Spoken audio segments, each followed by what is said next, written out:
नमस्कार, जय जगन्नाथ। दर्शक बंधु, आज मु आपण माननकु मोर एही यूट्यूब चैनल माध्यम एक सुंदर कथाटी कहबी। आपण माने तो जानिथिबे हिंदू धर्म रे अनेक पर्व पर्वाणी पालन करा जाए।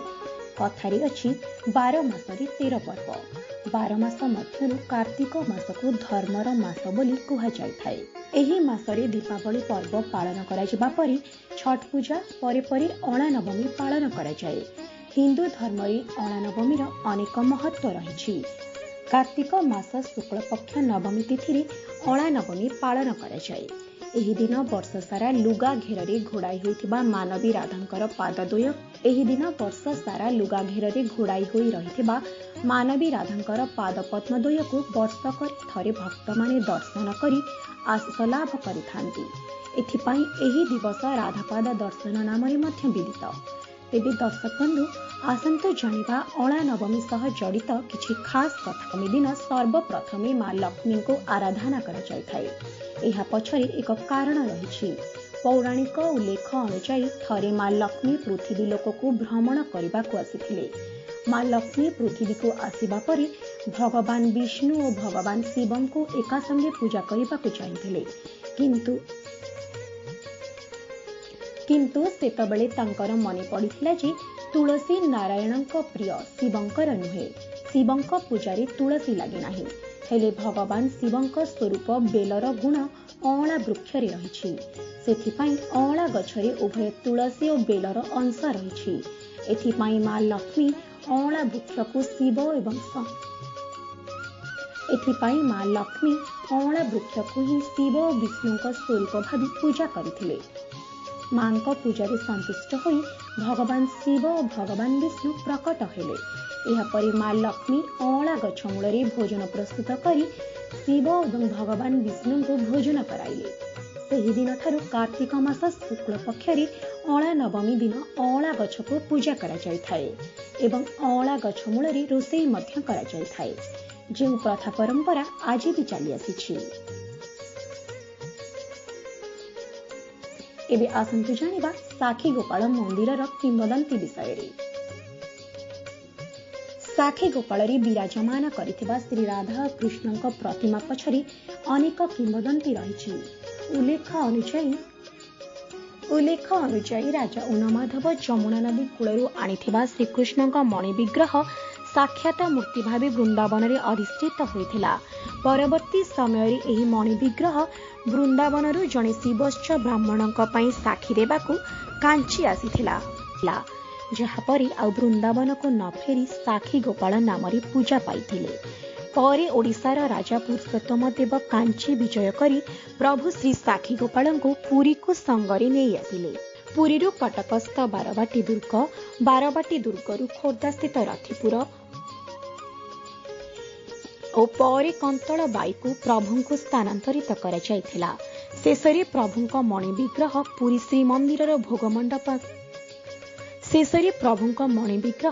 पुरी स्थित श्रीमंदिर भोगमंडप निकटरे स्थापित हेला। किंतु साखी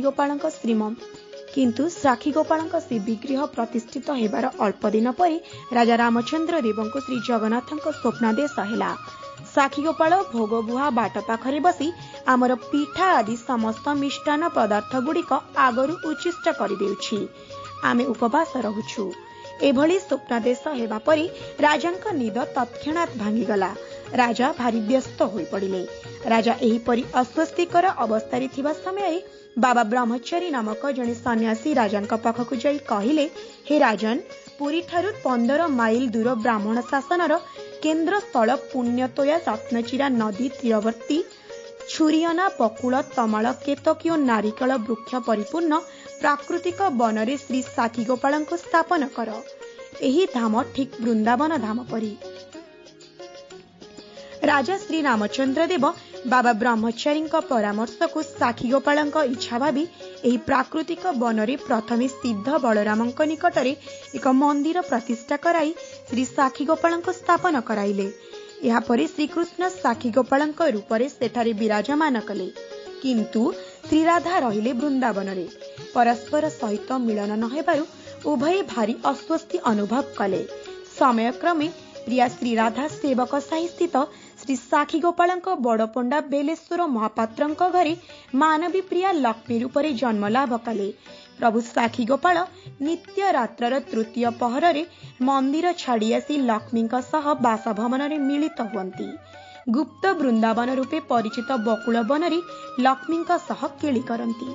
अधिकांश समय प्रभुଙ୍କ बंशी रात्रपिंधा बसन चूल आदि लक्ष्मी शयन सेजरू मिलुथिबारु राजा बड़पंडा को चोर कही नाना निर्यातना देले। बड़पंडा बेलेश्वर महापात्रे निरुपाय होई साखी गोपाल शरण पशिले। भक्तवत्सल भगवान प्रभु श्री साखी गोपाल राजा को स्वप्न रे कहिले, हे राजन, बड़पंडा निर्दोष। मोर प्रिया राधा तांक घरे लक्ष्मी रूपरे जन्म लाभ करिछि। तुमे यथाशीघ्र लक्ष्मी परी एक सुवर्ण प्रतिमा शीघ्र निर्माण कराई मो पाखरी प्रतिष्ठा कर। प्रभुଙ୍କ स्वप्नादेश अनुसार राजा गड़जात रणपुर अंचलरू केतेक कुशली कारीगर अणाई लक्ष्मी परी गोटे सुवर्ण मूर्ति निर्माण कराइले। मूर्तिटी निर्माण आरंभ दिनरू लक्ष्मी रोगरे शय्याशायी हेले।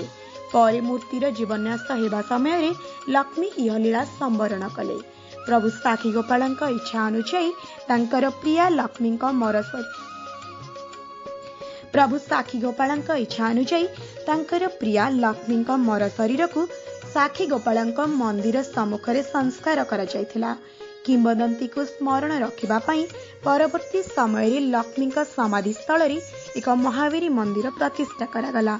लक्ष्मी को राधिका रूपरे पाई श्री साखी गोपालଙ୍କ दीर्घ दिनर मनस्कामना पूर्ण हैला, जहा परवर्ती काल वर्तमान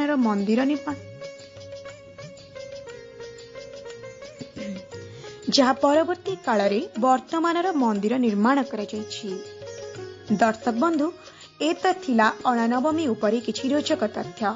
एभली किछि नूतन तथ्य पुणी थरे मु आपण मानंक पई नेई आसीबी।